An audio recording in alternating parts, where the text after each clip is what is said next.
What's up, everybody? Welcome back. And we are diving back into Brian Kohberger's case as the state has dealt with some more accusations coming from the defense that there is missing or hidden evidence. They filed a motion to compel and went through a ton of issues in the partial open hearing that was had recently. We're going to go through some of the witnesses, some of the testimony, some of the evidence they claim is missing, whether or not it's important, whether or not the state has any wrongdoing, and if we're getting an indication as to some of the theories that are going to come from the defense at trial during today's video.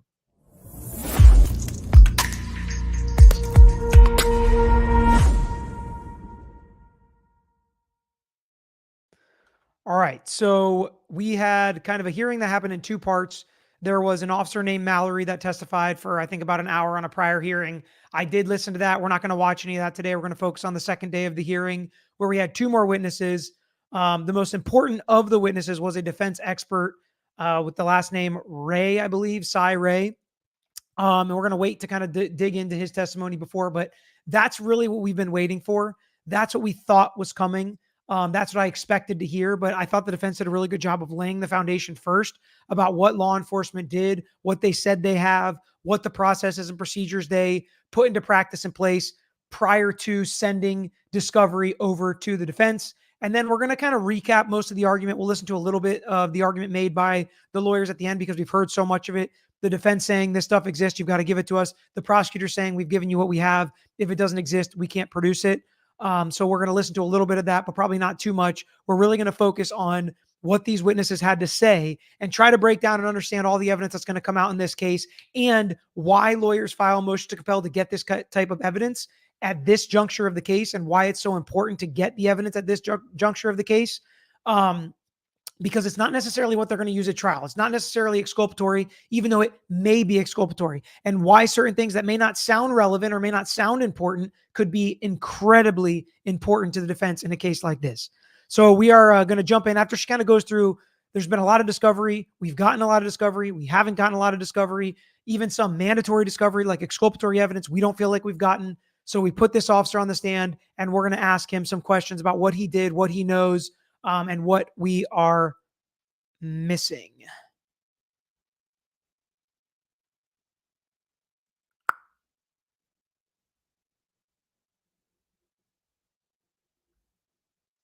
All right, here we go. Right? Yes, ma'am. I would say it was a dropping off point for those cases. Yes. And who is that person? That was a joint effort between Detective Mallory and several people within the FBI. So Detective Mallory is who we've already heard from. This guy's the lead agent on the case from Moscow PD.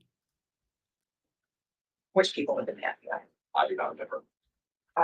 Detective Payne, I'm asking because last week, Detective Mallory told us that he wasn't in charge of these videos. And I need to know what they are. You have any idea who the FBI agents are that were also in charge of this? And we could certainly find that out for you, yes, ma'am. I don't know off the top of my head.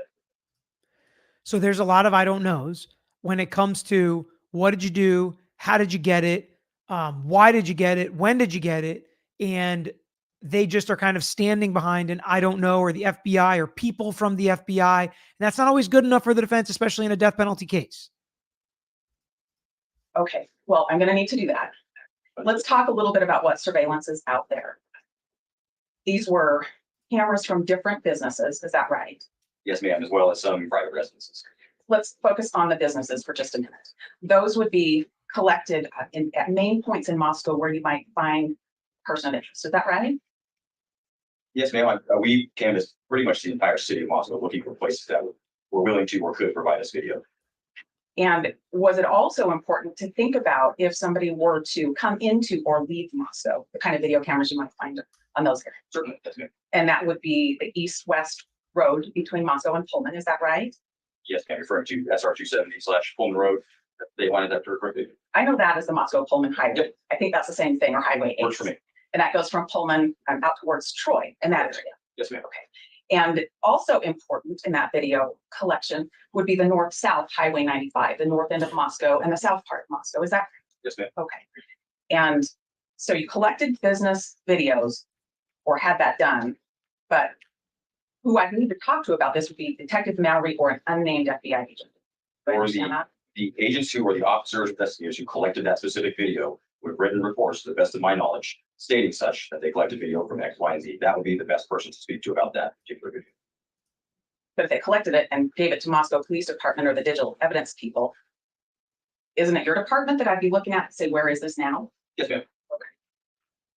Well, I'm going to talk about some of those specific ones, but you brought up residential cameras in that canvas as well. Are you talking about things like Ring cameras? Yes, ma'am. Ring cameras and other sorts of private security systems. So we're going to jump ahead just like a couple minutes because they go through a ton of different cameras from businesses, from residences that they got, that they went through, and are going to be part of the discussion that we have today. Based on your review of that, am I correct in believing that the Red Star surveillance video was collected and given to Moscow Police Department? It reads that way. Yes, ma'am. Where is it? I do not know. Who do I ask where it is? That would be through the evidence custodian and MPD. That'd be my best direction for you. So she's saying the documents are showing a video exists, but they don't have it. They didn't produce it. She can't find it. She's asking how she gets it. And this is his answer. Tell me what you think about this answer. Does this seem rude, sarcastic? Does it seem unfair? What do you think when you hear this answer? When she's like, it even says that this video exists. Where is this video? He's like, I'm not sure. So how do I find that? Because I have a right to it. My client has a right to that video. How do I get it? So I need to go to the evidence custodian and ask him to bring all of the videos out so I can watch them all to see if that one exists. Yes, ma'am. So he says, go to the evidence custodian, have him bring all of the videos out, watch all the videos, and see if you can find the one that this says here that it exists. That's what he tells her, okay? Which may be reasonable if there's like 5 videos. I've had to do that in certain cases, but let's see how many videos there are in this case. How many hours of videotape do you think have been collected? A lot. Thousands? Yes, easily. Detective Payne, I want to look at defendants exhibit. So how many hours of videos? Thousands. Thousands of hours of videos that he's like, you want to find this video? Go watch thousands of hours of videos, which obviously they realize they can't do. And it's, physically impossible for a defense attorney to do that. So if they really did sift through all this, did they just pull out what's relevant? And how did they determine what's relevant? That's kind of the big question about all this. How did you guys determine what's relevant and what did you turn over? We can look at all the videos. You can't bury a needle in a haystack, legally speaking, in discovery, even though sometimes it does happen. So if we're in a position where they believe an exculpatory part of a video exists, but the state didn't turn it over or they buried it in thousands of hours of videos, that's not appropriate. If they ask for a specific video that is documented that it exists, they should be able to find it and turn it over to them in discovery. Discovery is a situation where you have to provide what's asked for. You don't have to create something, right? You don't have to say, create a memo that doesn't exist to explain this and put it as part of discovery. But if there is something that exists, you have to actually find it and give it to them. You can't just give them 1,000 pieces of paper and say, the piece of paper you're looking for is somewhere here in discovery. Willing to grow says he's being logical. No, he's being logical in the fact that that's where the video actually is. But if you're going to say, I've looked through these videos and this one exists, or we're using these videos, the defense should be able to ask about specific videos. And you can't just say, yeah, we said it exists, but now we don't know where it is. So if you want to find it, you've got to go watch thousands of hours. We'll see what the judge says. Maybe the judge is going to say that's appropriate. I don't think that sounds appropriate in a case where you hold all the cards as the state and as law enforcement, and you're not willing to turn over what's relevant and potentially exculpatory, right? We don't want to convict innocent people. I'm not saying Brian Kohberger is innocent, but let's at least give all the videos so we can make sure. Don't we want to be sure we're putting the right guy behind bars? Exhibit SS now. Don't put our ROA. I think we might go back there in just a minute. But SS, if I can draw your attention to paragraph 1.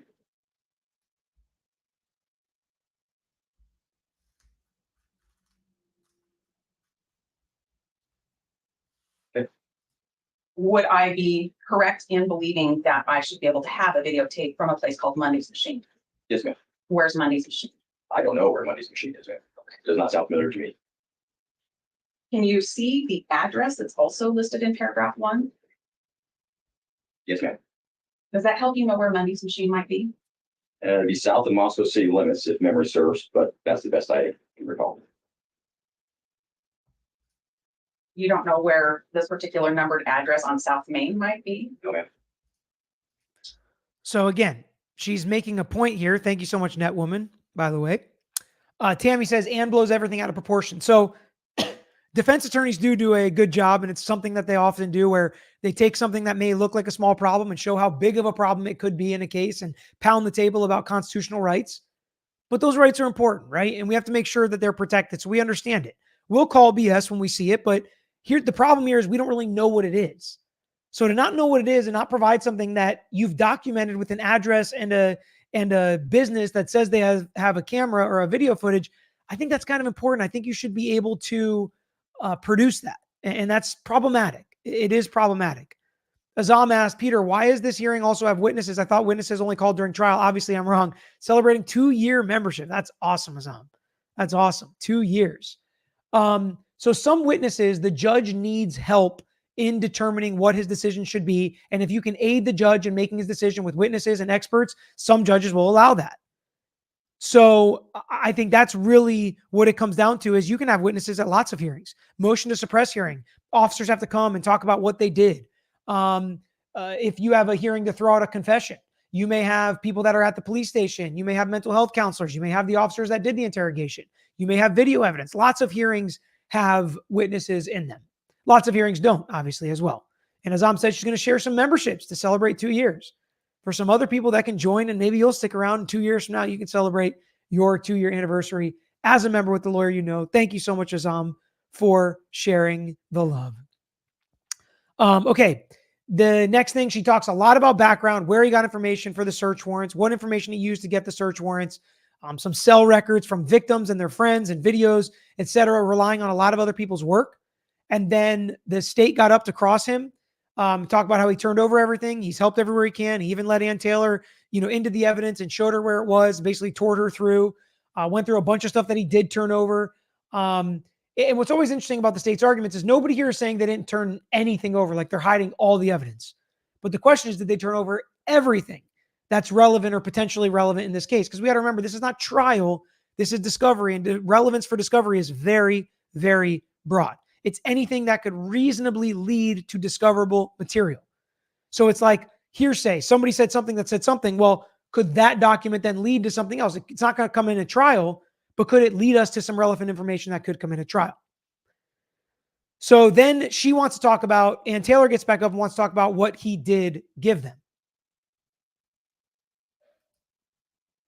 Ceding the return on the first one until the second one was given to Judge Marshall at 4:45. I do not remember.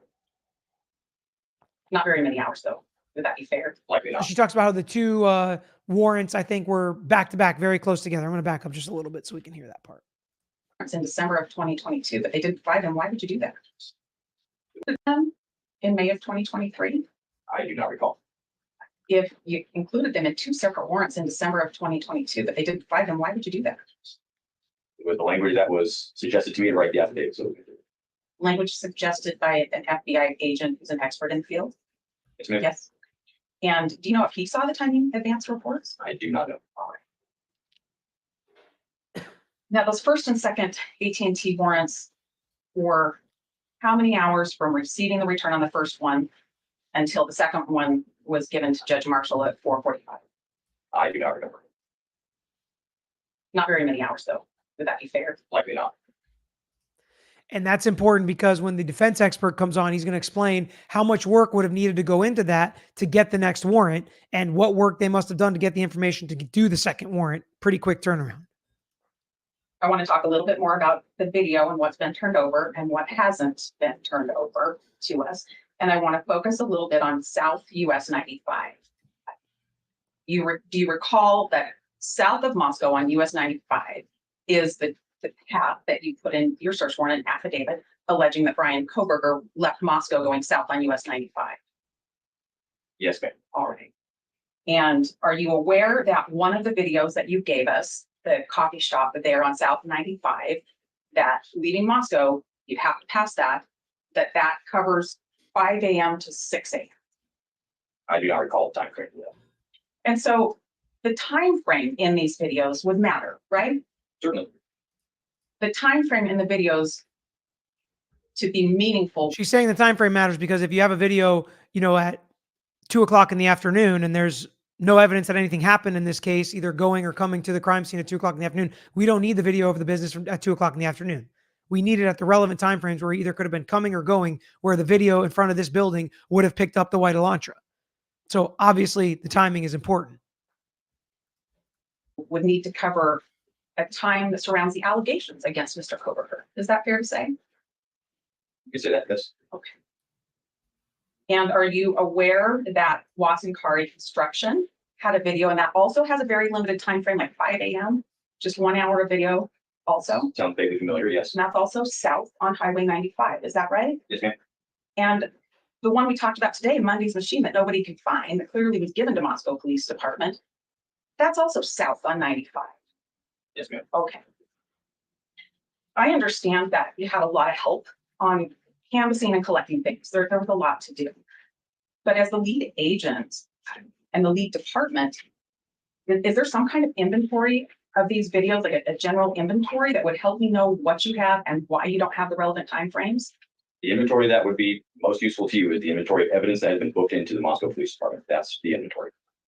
And I did come see the evidence. That's fair. I did come see the evidence. We didn't watch videos together though, did we? No, ma'am. And would you agree that that evidence is on thumb drives with stickies on papers that tell us different things, but not like an inventory of what's on each thumb drive? I am not aware of an inventory of each individual thumb drive. Okay. So for us to do that together would take some days to inventory it all together. Is that right? Yes, ma'am. And that's my best way to try to find this Monday's machine Sure. and Watson Kari Construction. Yes, ma'am. Okay. That's it. Thanks. All right, Ms. Taylor, anything to follow up on that, Jennings? So the important part there is they don't have all the right time frames for all the right businesses that look at the right roads where Brian Kohberger could have come or gone from. And that's an important thing that she says, even when she comes back up, right? Because then the recross comes up and they say, he doesn't say in the probable cause affidavit that he went in those areas. But then Ann Taylor gets back up and she's like, are you saying that you know for sure Brian Kohberger didn't use Highway 95 South? And he's like, no. There are multiple routes he could have taken, and that includes Highway 95 South. So the interesting part is Ann Taylor going to show he was on I-95 South at a different time where he couldn't have possibly been at the crime scene? That would be exculpatory evidence. And Under Your Scar says, where's a legit alibi? First, well, what's interesting about that is Ann Taylor saying one of the reasons they can't give an alibi is because they don't have this information, and this information would prove his alibi. So there's two ways to look at this. Number one, it's like, well, he was there, so he could definitely provide an alibi, right? But if they're talking about corroborating evidence and the state or FBI has corroborating evidence and they can't provide that yet because they keep changing it, and there's more coming where it's like, why haven't you guys turned this over yet? Why are you keep changing it? Why do you keep double checking it? Why don't you give it over to the defense? There is some of that, but you're right in that Kohberger knows what his alibi is. So if there was some legit alibi that he could put forth here, he shouldn't need anything else to do it. Jenny W., is it normal to have this many motions to compel hearings in a case? So no, I would say no. It's definitely normal to have motions to compel and to have motions to compel hearing. Yes, happens in every case. We always fight about it. Lawyers don't always agree what's potentially relevant. How do we get this stuff in? How do we produce this stuff? How do we produce all of it, some of it? How far down do we have to go to create or give evidence? Do we really have to find the needle, or can we just say, here's the haystack? So yes, that's normal. But this case seems to be even more, and it seems to be about pretty stuff like you would think, yeah, you have to turn this over, so I don't get why you're fighting it. There has been too much of that, in my opinion. Holly said, if there's nothing exculpatory, does the state still have to keep handing over basically everything law enforcement ever touched if it is reasonably believed to lead to potentially discoverable material? Then yes. The crypto tax lawyer said, just joined, have been watching forever and meant to join a long time ago. Well, welcome, better late than never. Former defense attorney, but switched to tax after 4 years. And that was 12 years ago. Best true crime channel ever. Thank you so much. So my dad actually went to law school and thought he wanted to be a tax lawyer. And then when he got into criminal law and understanding that, he knew he wanted to do that. So funny, the opposite switch that my dad had. Hey, Peter, wearing some of the merch today that I won from last year's members live, or from the last members live. Thanks again. That was so much fun. Yes, Tammy, believe you were the winner I picked. So congratulations and good job. Robin, I'm so caught up on Karen Reed. I'm behind on this and Delphi. So I feel like I'm caught up on Karen Reed and this. Definitely behind on Delphi. Feels like so much going on that I may just have to wait for the trial. But holy cow, is there so much going on in Delphi? Amelia said, hey, hi, Peter. I love you so much. Are these random BK hearings preparation for the trial? When are they being scheduled and why so often? So the point is, Amelia, they have to get this discovery before they can tell the judge if and when they'll be ready for trial. Without this evidence, and Ann Taylor says multiple times, I've got to now give this to experts. I've got to get experts to help me with this. And how that works is they give me a report that's some cell phone data or towers or whatever. I don't know what all of it says. Like in my trucking accident cases, right? I get all this data. I've got to get an expert to synthesize and analyze this data for me so we can talk about it. What does this data show? When did they start? When did they stop? What are the procedures? What are the parameters? When should they have? How is the truck checked out?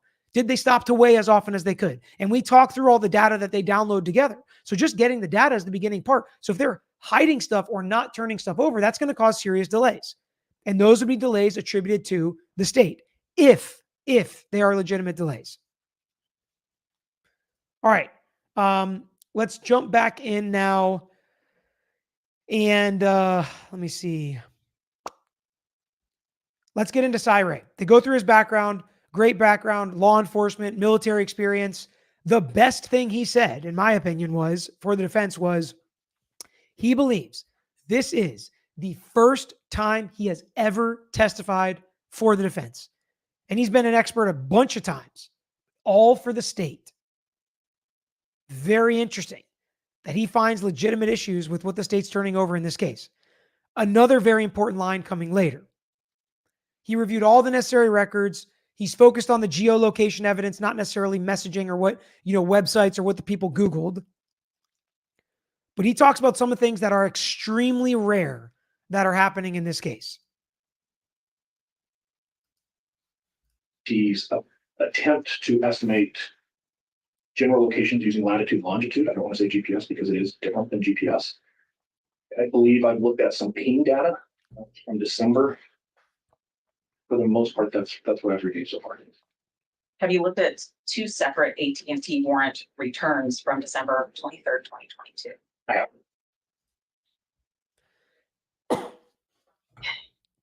In your experience with working with AT&T records, is it common or uncommon to have two warrants, one that relies on the content of the first and that's the same day? It's not uncommon to see a small time period that produces results that would increase the desire or the need for a bigger time period of records. Seeing that entire process happen twice in the same day is extremely rare. Well, the first AT&T record, we called it today the 48-hour AT&T record of Brian's call detail record. If you were to take that and do an analysis on the call detail record, how long would that take? Depends on the analysis. So I'll qualify that answer with looking at what was put into the second warrant that shows us at least parts of that analysis to include a route that was identified. To do it reliably and feel comfortable that I'm accurate, at least 3 hours. And that's if you know what you're doing and you have all the tools at your disposal. Arguably, you could spend half a day or more doing that very easily. To do that. So he's talking about how extremely rare it is and how much time it would take to correctly and properly go through the data that's provided after one search warrant and get information then to use to get a second search warrant. It's not unusual. It's just like discovery, right? We take a depo of one witness and we come up with 5 other witnesses that we have to depose now because of things this witness said. Oh, Johnny was there and Sarah was there. And I think Jimmy saw it too. All right, writing down Johnny, Sarah, Jimmy. Okay, we got to depose all those witnesses now. Then Johnny may say, oh, no. I was only there for part of it, but Zach came and he drove the car and he must have seen it and it was in front of PD's ice cream shop. It's like, okay, now we got to depose Zach and PD, and you just keep gathering information and we got to subpoena more records. Like, oh, I went to this doctor as well, or I stopped here, I drove for this trucking company, whatever it may be. We've got to continue to add to it. So sometimes that can happen. He's saying that's not rare, but it's extremely rare with how quickly they got these 2 subpoenas back to back. Do you just take these records, printed copy, and know what's on there, or do you have to do something with those records? You have to use some type of a mapping platform software, and you would take the digital copy, which is typically a text file, you would import it into that program, which would then map everything. But if I'm going to use those results search warrant affidavit, for example, there's a process that I'm going to go through to confirm the accuracy. Because in theory, if I'm wrong, the entire linchpin of that case is now hinged on this affidavit that I wrote. So before I commit to swearing out to an affidavit, hey, this is what the phone is doing, X, Y, and Z, there's a further process of just mapping it to validate it. In this case, there's a lot of time distance measurements that need to be performed that can be extremely time consuming. There's some ulterior issues that come up with how that phone is interacting with other cell sites that needs to be analyzed. Again, saying that a very qualified, competent investigator spending half a day just coming up with that basic summary is very reasonable. In that half a day, you would put that record into a computer program and a map would be produced. Correct.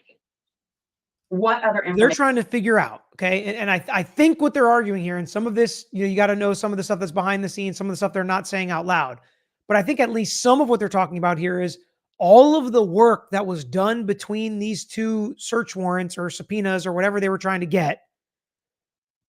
There has to be something you did on a computer. There should be notes. There should be drafts. There should be analysis that was done by experts. And they want all of that. They want all of what was done between these two subpoenas. Besides that call detail record would you need to do this analysis? In this case, I would want the call detail records. I would want the locavor, it's LOCAVR. And I would want the regional cell tower list from AT&T. Does AT&T generally provide that regional cell tower list inside of its record that it produces pursuant to the search warrant? No, I would actually say by policy, they do not. It's a very large file. It typically does not transmit very well to government email. So they would direct users of where they can go online and download. And have you looked at this record, the 48-hour AT&T search warrant record, the return on that? I have. Did that include the regional tower list? It did not. Okay. So if you are doing this analysis, you put CDR records into a computer program, you put a regional tower list into the computer program, what does it produce? The CDRs would show me cell sites that the phone connected to. In this case, even within 48 hours, there's hundreds of those cell sites. So it would take a while to really look at that. The regional cell site list would show me the cell towers that the phone's not interacting with, which can be just as important. Does it spit out product to you, or does it create something that you can reference to write your next warrant?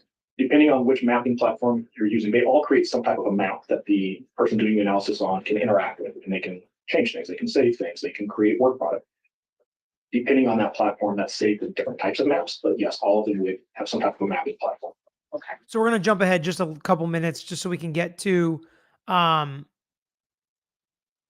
more of the information and stuff they're talking about. But the important stuff is they had to analyze this data. They had to do work. They had to create documents and systems and gain information and put it together to get that second subpoena out and get more information. And where is all of that? And then in order for the defense to be able to do their job and reverse engineer it, basically, they need all that. They need to check the law enforcement officer's work and see if they did anything wrong or shady, because that could be potentially exculpatory. That's their argument here. Has adopted this if they can. To use the cell site simulator, you want to see a real-time feed of the phone. Otherwise, you're driving in circles where the phone may not be. So it gives law enforcement the ability to have a general understanding of where a phone is operating or functioning. And then I can use the cell site simulator to do it. There's a number of reasons an agency might do this. The search warrant actually says they were requesting these because they were trying to locate where Mr. Kohberger was. Going to the understanding. Some of the search warrants that they sent, they also said they're trying to locate where Brian Kohberger is. That was the reason for some of these search warrants that they put out with the cell phone data. Now, an interesting point coming.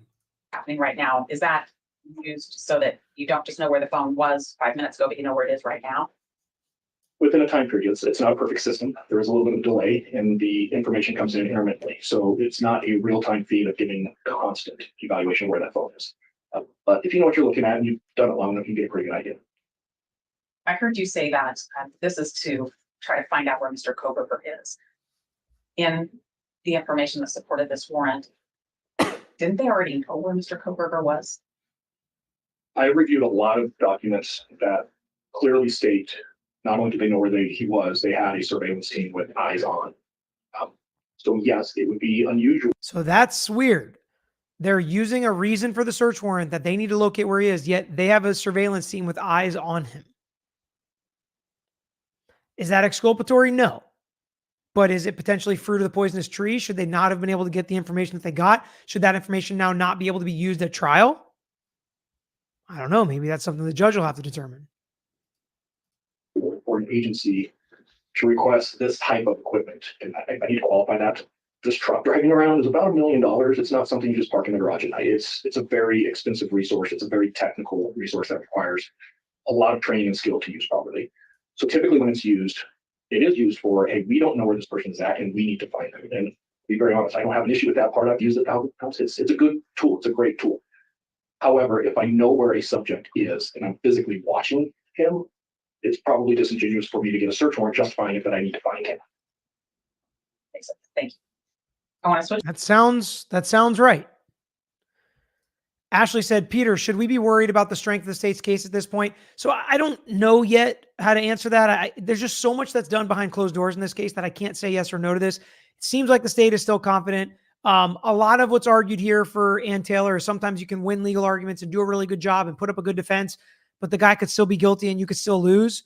There's nothing so far that I've seen that's been like crazy exculpatory, holy cow, mic drop. I really haven't seen anything like that. I think the state is being difficult, but the state's difficult in a lot of cases. It doesn't mean they're always going to lose, but we'll see.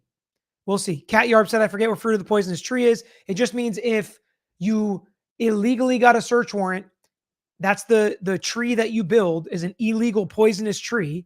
Any fruit that grows off of it, meaning any evidence that you get from that tree, is also poisonous and you can't use it. You can't eat it. You can't use it at trial. So like a phone record that they got from a poisonous search warrant would be a fruit on that poisonous tree. Hopefully that made sense. Ellie said, lawyer, could a judge throw out a case if the evidence alleged by the state disappears? So yes, judges can throw out cases if they think there's been some wrongdoing or destruction of evidence or shadiness, which happened to us in a case where we were defending a case in federal court, and the court ended up throwing out the case because of so many screw-ups by the FBI, destruction of cell phones, destruction of evidence that they shouldn't have. It was an interesting case because we went to trial, lost, won an appeal, then came back, and during the next time we were going to try, the judge ended up throwing out the case, again, after a guilty verdict. So it's kind of huge for that to happen. It's very unusual, highly unlikely that it's going to happen in this case. I would go as far as to say no way it happens in this case based on what we've seen so far, but we'll see. But it is possible. It is possible. Thank you, Randy, for gifting some memberships. We're going to jump ahead a couple other minutes because this is the really important stuff that I was waiting for. Because Ann Taylor had kind of hinted before, we need this stuff. We know it exists. Well, how do you know it exists? And what exactly do you need? And why do you need it? That's what he's going to testify here too, is with these documents and information we have, we know that some of this other stuff exists and they did not turn it over. And I need this stuff to do my expert work. That's what he says. And I think the other really important line that I loved from this guy that made me think he was really credible is coming, I think, here soon. This map, and I'm not familiar with the area here. It's basically south of Pullman and south of Moscow, kind of out in the middle of nowhere. Not a lot of cell towers out there. So one tower covers a very large area. Then the other two are going to be in Pullman. It's kind of hard to see on this map, but I believe they are going to be ones that are on Washington State University campus. A lot more cell towers. The coverage is much smaller. So it's just a way to look at tower density to kind of estimate how far certain towers may connect to a phone where others may have a very short range.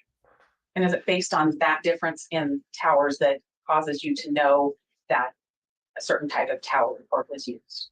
Yeah, it is a basic algorithm that uses tower density. And the only way to determine tower density is to have a list that has all of the towers, not just the ones that were used by the cell phone. Okay. Do we have the list of the tower list that was used by Detective Mallory in developing that exhibit?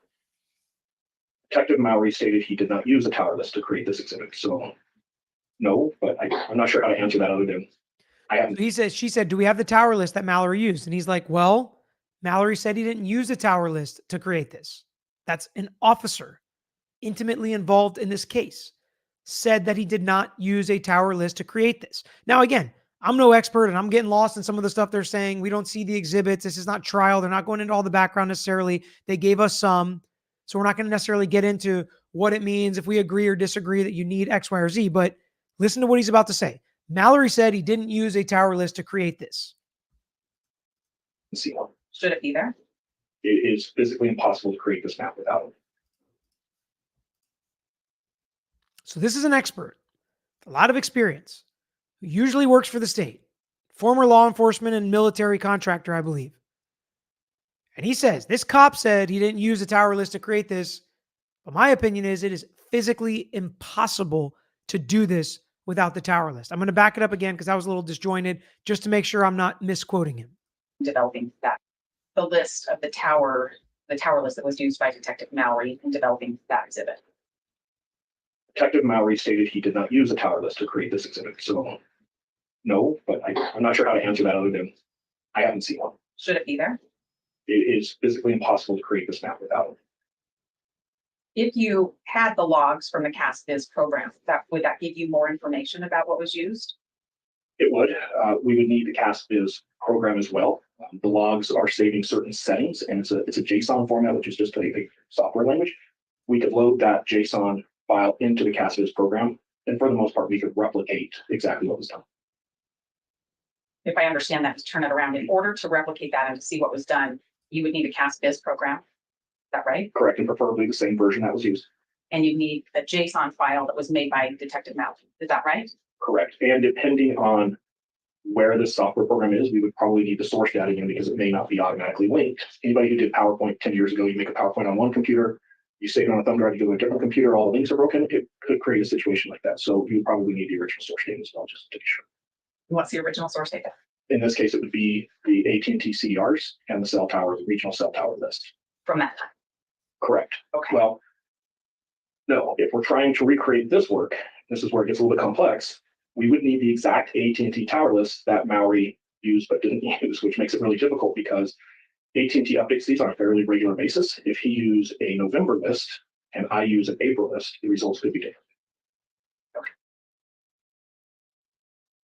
Why would the results be different given the month of the video? AT&T could have added or subtracted cell sites in the area, which would change the tower density. They could also reconfigure those cell sites, so maybe they point different directions. Given the rural area, 2 or 3 months, I don't think you're going to see much of a change, but it's always possible. So if we're talking about recreating this, And you need it every month because if stuff changes, you need to know what changes. And one of the things he said is they just recently, again, we were supposed to already be in trial, right around this time, but they just recently turned over some stuff, but not everything. They're missing certain months' tower data, and it's important to have all the months because stuff could have changed. exhibit exactly the way it was, we would need not just the regional tower list, we would need to know which version of the regional tower list to be used. Is that generally why people in your field save their work? We're talking best practices 101. We're creating a work product that is going to be used in a forensic nature, not showing how an extraction is done, not showing the source data that I use to create an exhibit. It happens, but for the most part, it's unheard of, especially somebody who is a subject matter expert in digital forensics. I won't say I haven't seen it, but it is rare. This is proper protocol 101 or whatever he said. I think, if you want my opinion, I think the judge is going to buy everything this expert says. I think this is an incredibly credible expert. And what I like most about him is he's not saying Brian Kohberger's not guilty. I'm positive he didn't do this. I'm positive there's exculpatory evidence in here. He's not saying any of that. He's just saying this stuff exists. And either they destroyed it or they lost it or they don't have it or I don't know what happened, but this stuff does exist. And if they didn't show their work or save their work, they did something wrong. They didn't follow the proper protocols. And all that stuff is important when you're attacking the investigation. Doesn't mean he's innocent. Doesn't mean they're going to prove he's innocent, which obviously they don't have to do. They don't have to prove he's innocent. But very interesting. And I think he's a very, very compelling witness. And the line that he said, that I said I loved so much is, I don't know what I'm going to find. It could be helpful to the defense. It could be helpful to the prosecution. But I know that there's stuff here. And the stuff that's missing will help me connect dots. And he said that they're missing pieces. Then they get into an interesting thing about, calibration and how they need calibration records to make sure this stuff was working properly when they were using these programs. And I think he compared it to like a breath test for DUIs. And that's a big thing in criminal defense cases with DUIs, where is the breath machine working properly? Is it calibrated properly before and after it was used in this case?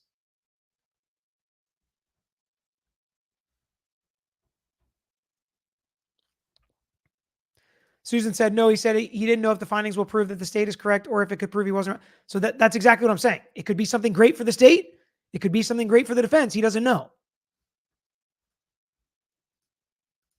A Road and Schwartz scandal. Is it called Gladiator? Gladiator is the company that sells the product to the FBI.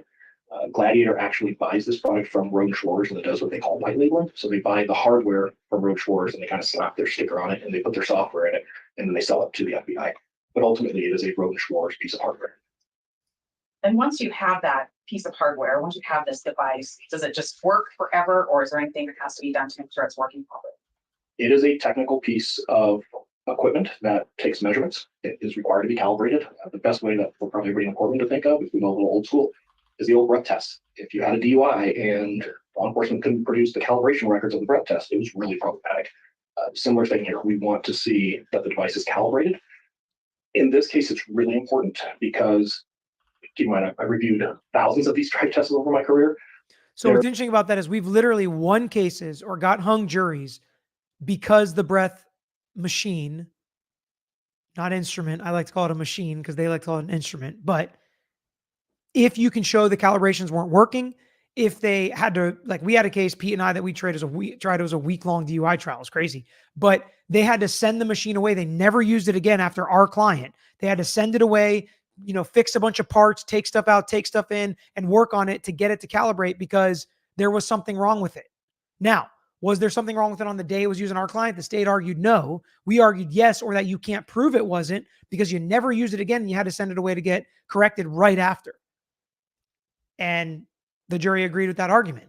And they held the state to their standard of beyond a reasonable doubt. And the state didn't get there.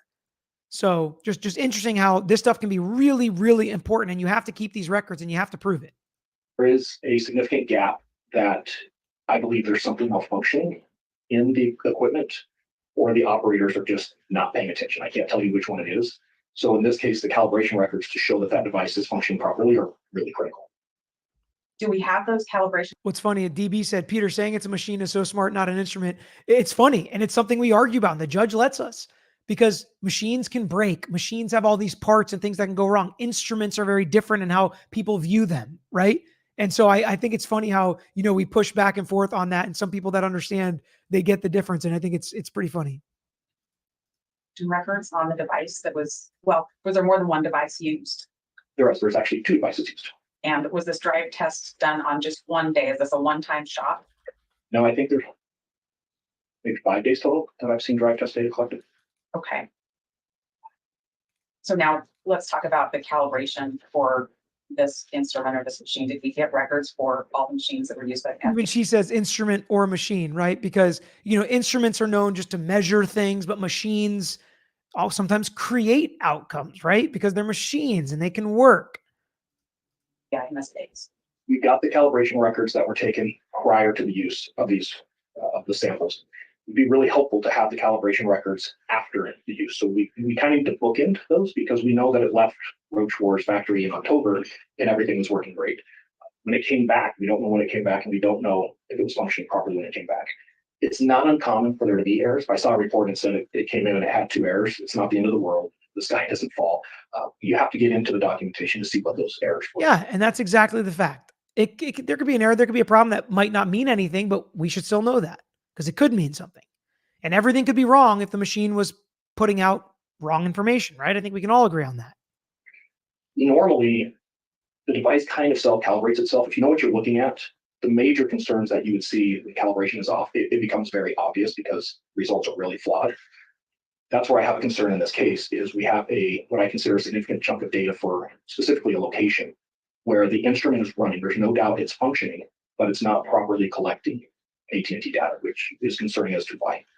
So I see a lot of people, having concern for the victims' families, and I agree with you. And this stuff is so frustrating and excruciating to go through. But it doesn't mean he's innocent, right? It doesn't mean the state's case is falling apart. So they shouldn't sit there and worry as if something changed because of this. What's problematic is if the state did screw this up and they destroy evidence and, something happens where Brian Kohberger walks or whatever, then what does the family do, right? But I don't think we're there yet. I don't think they should worry about stuff like that yet. I think they should just stay focused, focus on the trial, focus on being mentally prepared for how difficult this is going to be, still push for justice, still push for the state and law enforcement to do the right thing and keep moving forward. Stay in the zone, stay focused, and then justice will prevail. And I know they believe it's Brian Kohberger, and I'm not going to say want it to be Brian Kohberger, but they obviously want to get the right guy. And if that ends up being a guilty conviction, a guilty verdict, and they convict him and they have enough evidence, then I think, all of this is a fight to get justice. They can't worry at moments like this about the legal things that are happening here, because even like this expert says, it doesn't mean it's going to be exculpatory. It's potentially exculpatory.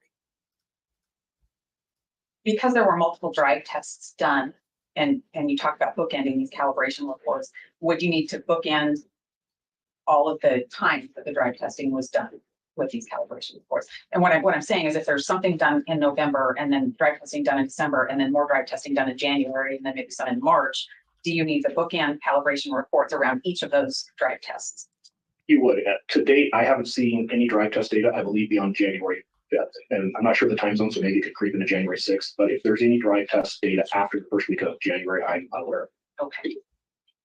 So in our case, which months are we missing?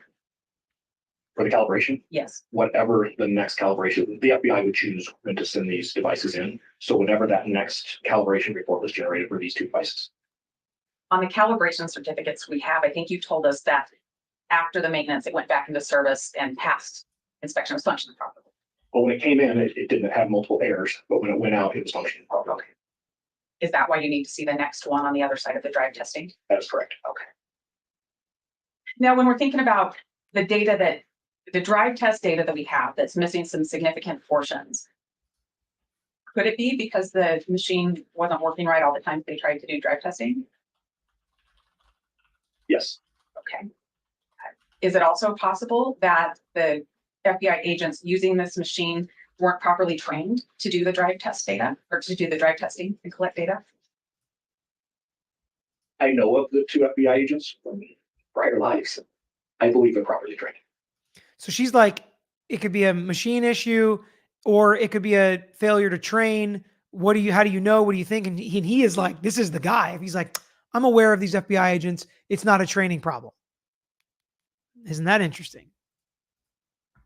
So we're looking at either the machine itself isn't functioning properly, or could that data have been pulled out of what we got? If we're talking about possible scenarios that would cause the shortcoming of data, maybe it was never captured in the first place. I can't speak to that. The machine erroring, at least during one portion of this drive test, I've seen similar errors before. I'm pretty sure they had a small period of time where it had been a very busy day and it kind of gave up for a little while, like any computer will, and needed to be reset. Could things be extracted and us not know? That's always possible. I can't rule that out. Is the missing data important to you to fulfill your duties in Mr. Kohberger's case? I don't recall when I got involved in this case on the day where I could actually start looking at evidence. I've had a concern since the very first day I saw the cast draft report that there are significant errors in the drive testing. It was before I even saw the drive testing. I can look at the coverage areas and I can tell you they're wrong. So yes, it's not a concern that they're wrong. People make mistakes, we can fix things. It's a concern that I still don't have the source data that any expert, not just myself, but anybody could sit down and look at and say, okay, I see what's happening here. Here's how we fix this.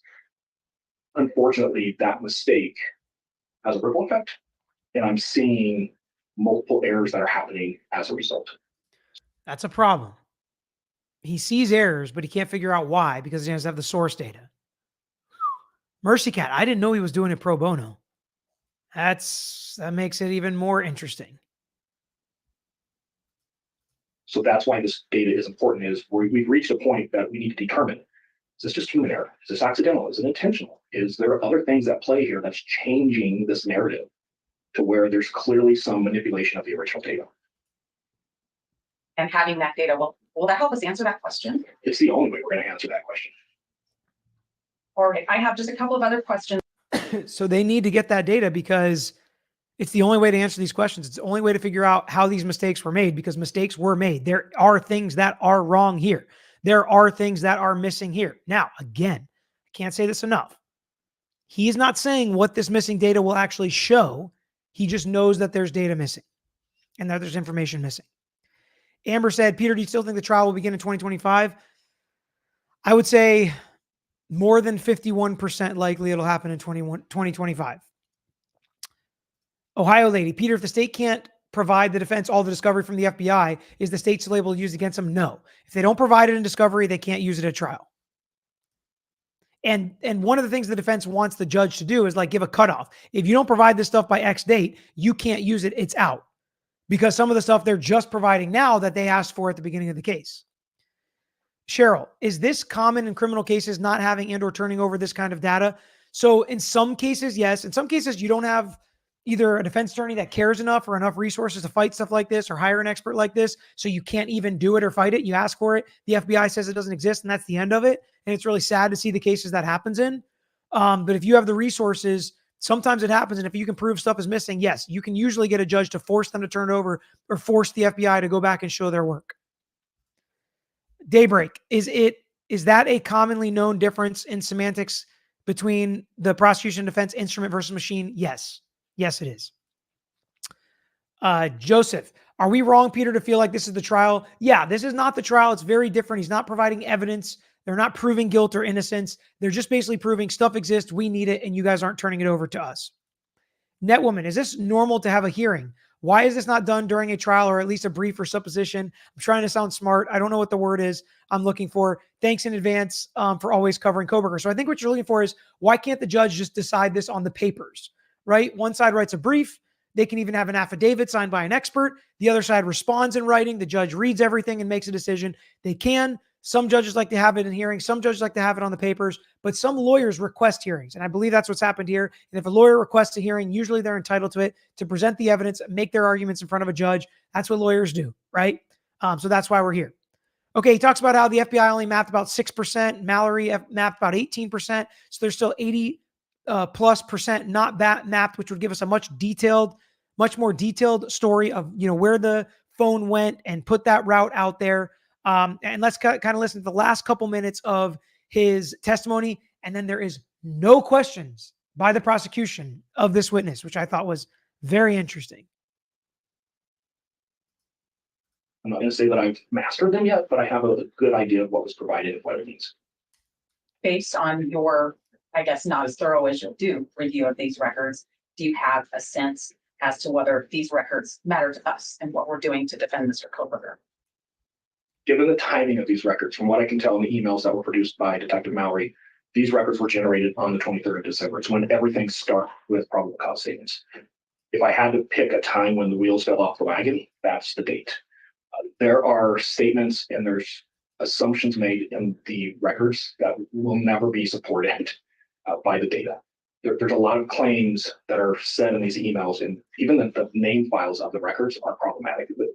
It does not represent what it's claimed to represent. Sounds like those might be pretty important to us defending Mr. Kohberger. I could give examples, but I know it's very technical thing, so I'm not, it could be extremely impactful to either side. I'm not saying just in defending Mr. Kohberger, it could be extremely impactful in prosecuting Mr. Kohberger. The problem's the problem, not.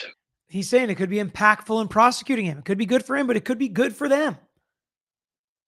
Could be bad for Mr. Kohberger. And I mean, that adds a lot of credibility to this guy. He's just, if I'm the judge, this guy's not a defense. What's a proper word for somebody? A hired gun. He's not a defense hired gun, right? Because the word I was going to use is inappropriate for YouTube, for a family show. It's a family show. But this is what makes him credible. He's like, this stuff exists, Judge. I'm not telling you it's good or bad for them, but it exists. And it's impossible to do this without it. And if I'm the judge and I hear that, I order the other side to turn it over. What the data helps or hurts. The content of the data, though, is it helpful to us in representing Mr. Kohberger? It absolutely is helpful.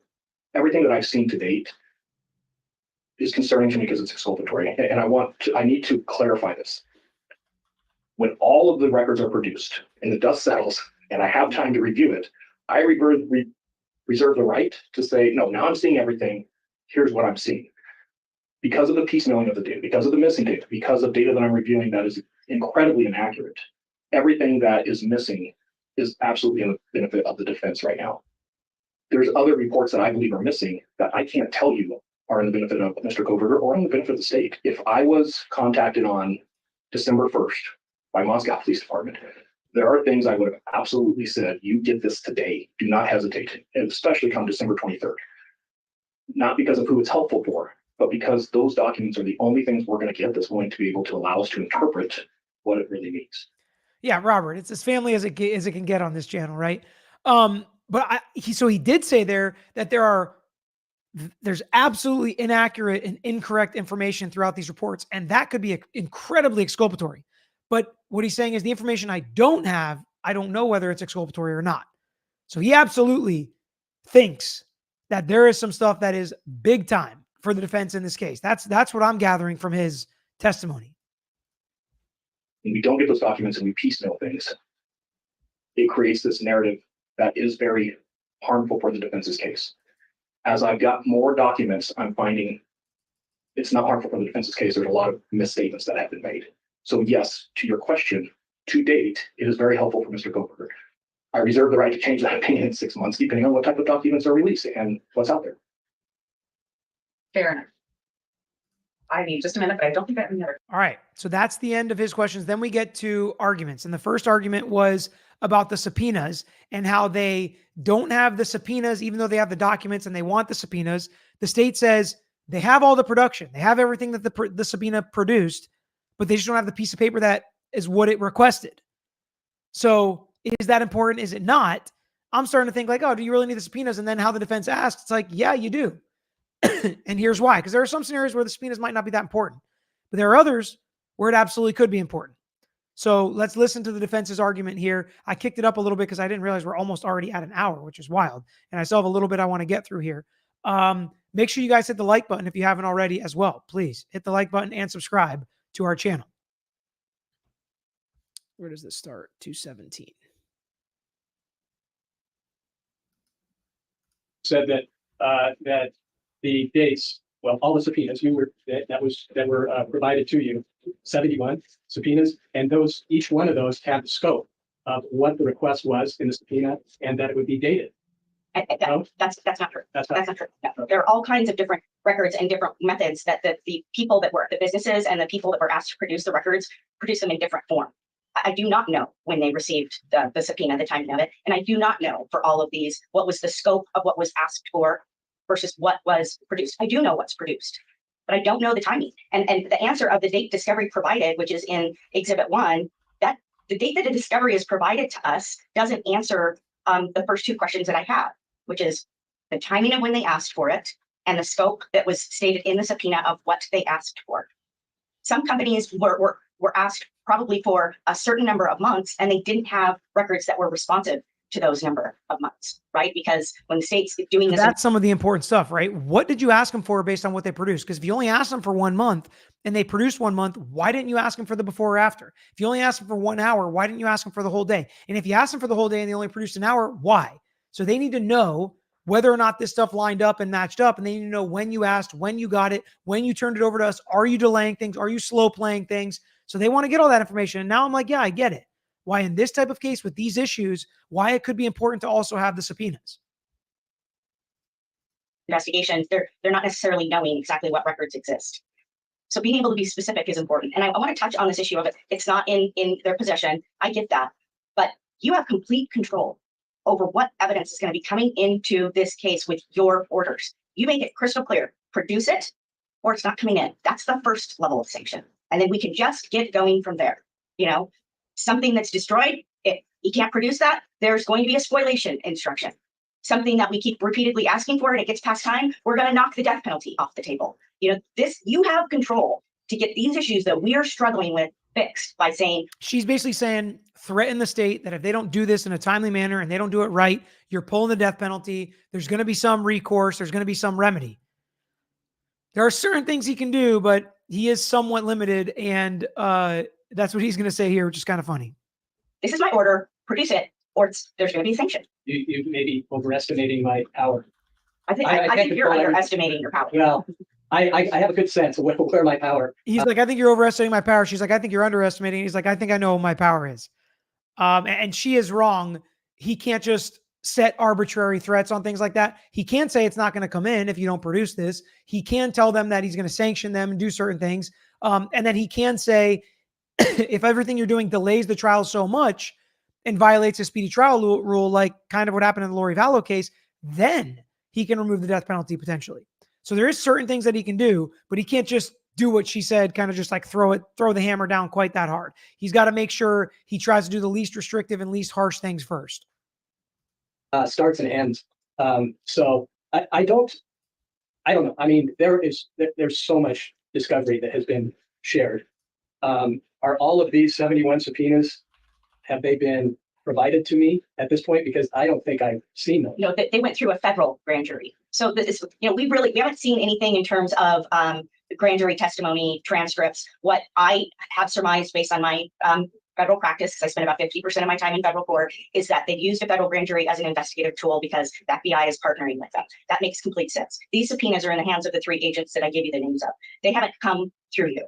They're in the hands of the agents. And so it's a matter of them just gathering the records that those agents have in their possession and providing to us. And it helps us create this timeline in a case where discovery is being given to us as if we're living in a snow globe and it's just swirling around us and we're constantly having to put it together. So, you've asked us several times, what can I do to help you guys get your work done?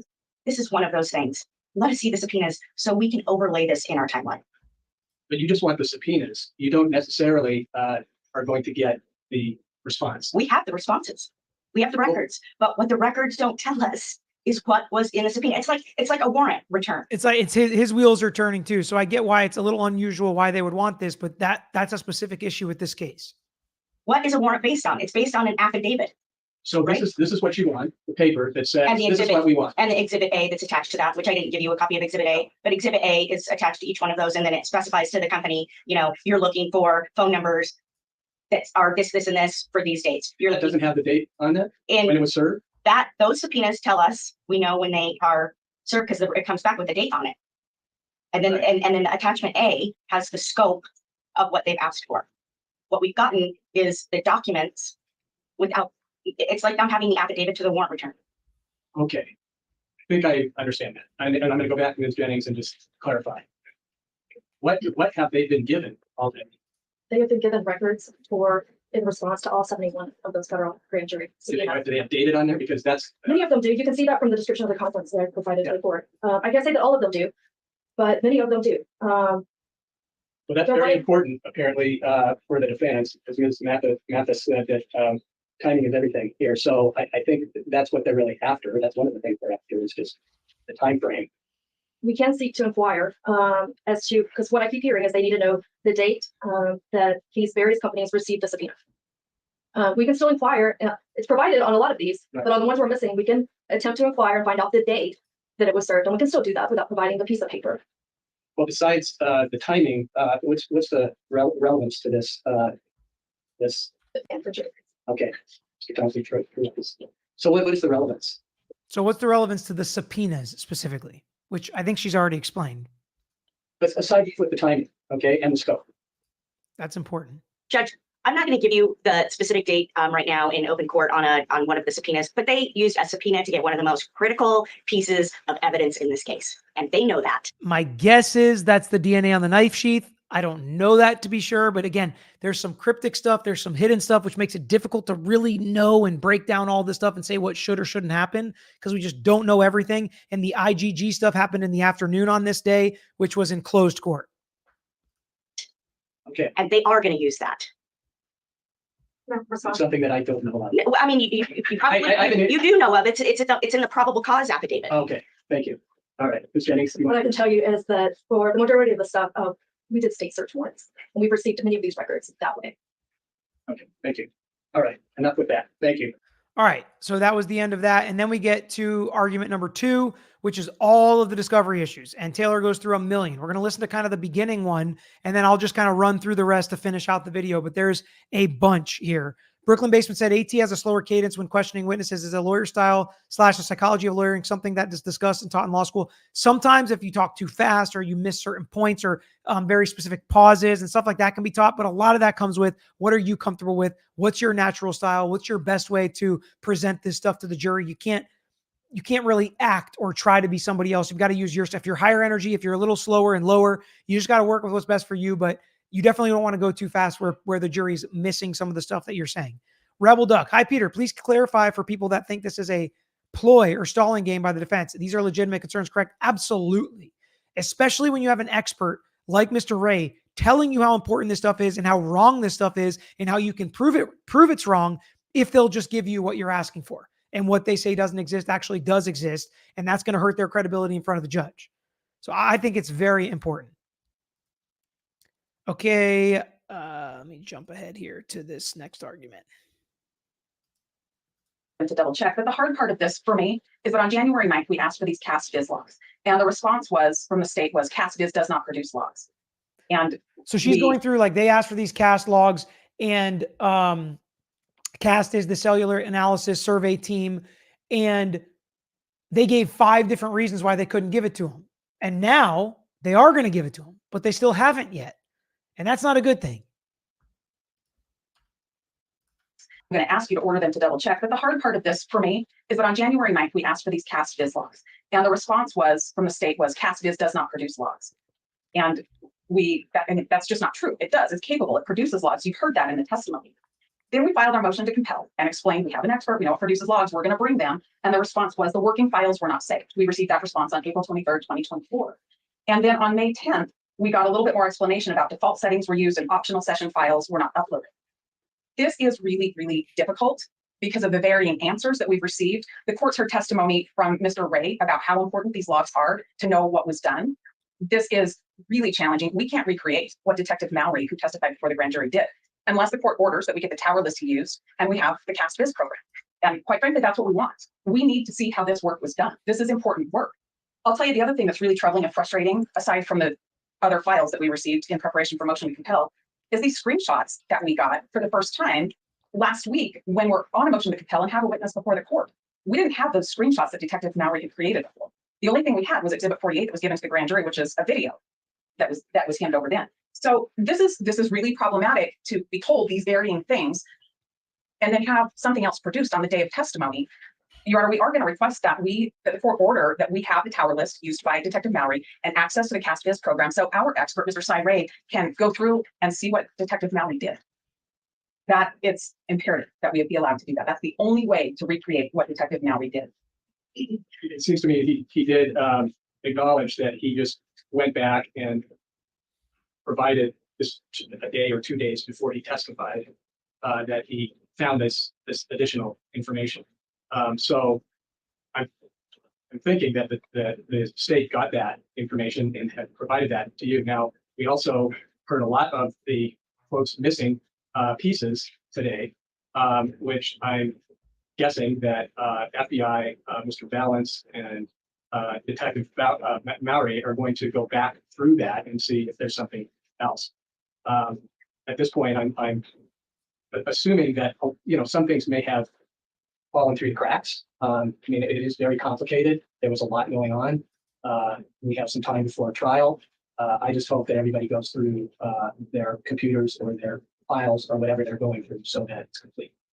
So what I've been watching over the last 2 months is that there have been supplemental responses to the defense. So things were coming in.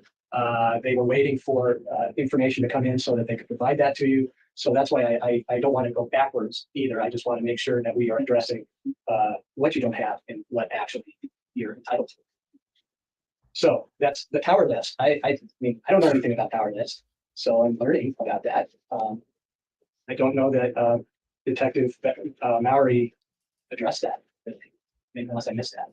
Your Honor, I believe he testified last week that he used the tower list that was contained in the AT&T record that he received. You heard today that doesn't exist. And you heard today that the tower list was something different that he used. And that tower list had once that was entered, there was a selection on the program to do tower density as well. Like that. Like I said, it's confusing. It is. It definitely is. We'll keep going on it. Okay, thank you. You want the tower list? Yeah, they'll keep going, and it is confusing. But what's not confusing is her expert said it exists. That's not it. He better turn it over because he must have used it because you can't do this without it. So I think the judge absolutely has to try to put some pressure on the state or the FBI to turn over at least that tower list and a lot of the other stuff, the cast reporting that they want. They want a draft. They want the draft of basically everything they worked on. If they did a first draft, turn it over. Certain things will be work products. Certain things won't be turned over. Certain things will. But they also pushed for. They think that she said she doesn't think the state is necessarily hiding it, but they expected certain things to be done months ago. Then they said it was going to be done in March. Now they say it's going to be done in June. Judge, again, can you order it so it can put some pressure on them, hold them in contempt, say they can't use it if they don't produce it in X amount of days? There are appropriate sanctions by the court if discovery is not turned over, meaning you can't make a certain argument, you can't use certain discovery, you can pull certain things off the table. They are delineated out in what a court can and can't do. We just rewrote these in Florida, actually, and they're coming down the pipeline now. And you can basically punish the other side and take certain things away from them during trial, not just money sanctions or throwing them in jail or things like that, if they don't produce discovery in a timely manner and appropriately. They need the calibration records. They need everything the state experts relied on. They need the cast certification and the gladiator certification. They need the surveillance camera items. It's not just him. It's not just Mallory. It's other people from the FBI. It's not reasonable for Taylor to spend thousands of hours to go through this stuff. If they say something exists and they have it, documented in a record, they need to produce that. The state's response was basically they go through the mountain of evidence they've already produced. They say, again, we've produced everything we have and we'll continue to produce everything we have. And we think more things will be ready and we'll continue to produce them as they go. And there's a ton of things that the defense went through that has not been provided to them in discovery. And that's where we are in this case. And we didn't get a ruling from the judge. Holly asked, in trial, if it ever happens, would Ann Taylor be allowed to introduce a third-party culprit? We know the online detectives went after everyone. Yeah, but they will be able to, but only if they have legitimate evidence and a good faith basis to point the finger at somebody else. They can't just use some of the stuff that's been done online.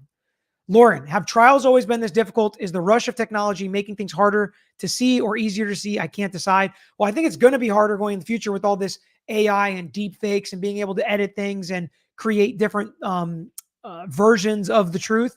But trials have always been hard.